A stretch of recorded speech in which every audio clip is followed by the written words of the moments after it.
আজকে তো 31st night না? কয়টা বাজে? হ্যাঁ, আরো সময় বাকি। 12টা বাজতে বাজতে আরো দেরি অনেক। এখানে পটকা টটকা খোঁজায় নাকি? বোমা টোমা কিছু নাই না? মাশাআল্লাহ। নতুন বছরের জন্য প্ল্যান নেন, ঘরটারে কি করে সুখী সমৃদ্ধ বানাবেন।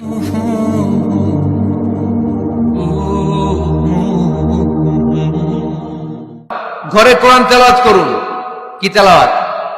কোরআন তেলাওয়াত নাই, ঘরে তেলাওয়াত নাই, ফজরের পরে তেলাওয়াত নাই, সব ঘুম আর ঘুম, আছে না নাই? তো রহমত বরকত ঢুকবে কেমনে? ঘরে কোরআন তেলাওয়াত করুন।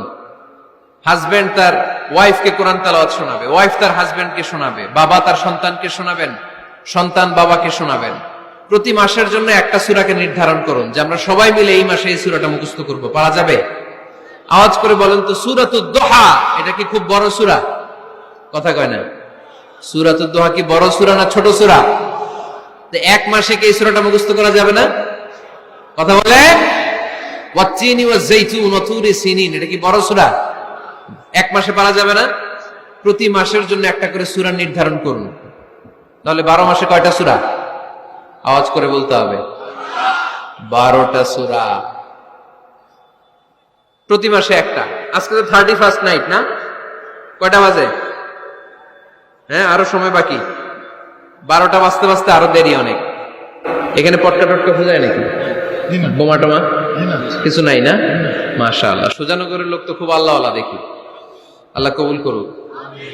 এই যে নতুন বছরের জন্য প্ল্যান নেন, ঘরটারে কি করে সুখী সমৃদ্ধ বানাবেন। প্রতি মাসের জন্য কয়টা সূরা?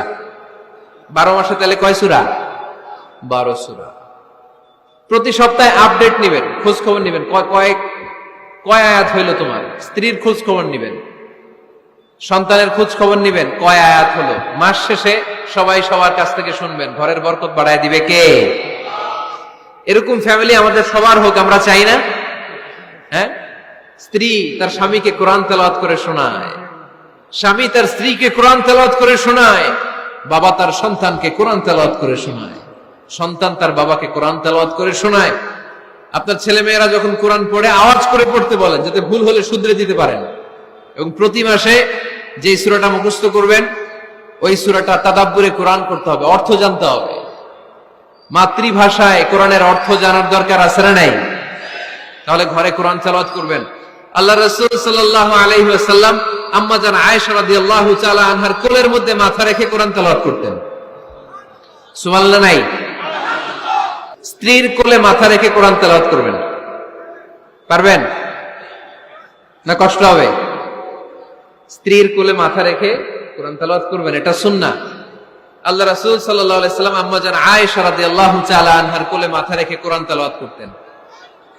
আম্মা জান আয়েশা রাদিয়াল্লাহু তাআলা আনহা বলেন, কানা রাসূলুল্লাহ সাল্লাল্লাহু আলাইহি ওয়াসাল্লাম ইয়াকরাউল কুরআন ওয়া রাসুহু ফি হাজরি ওয়া আনা হায়েদ। আমার মাসিক চলা অবস্থায়, মেনস্ট্রুয়েশনাল পিরিয়ড চলা অবস্থায় আমার কোলে মাথা রেখে বিশ্বনবী কোরআন তেলাওয়াত করেছেন, আর আমি শুনেছি। চিল্লায় পড়েন সুবহানাল্লাহ। ঘরে শান্তি নাই, কারণ কোরআন তেলাওয়াত নাই। তো কোরআনের তেলাওয়াতও নাই, শান্তিও নাই। Be a part of our vision. Do listen and share the khair. Be with our official social media handle for latest updates.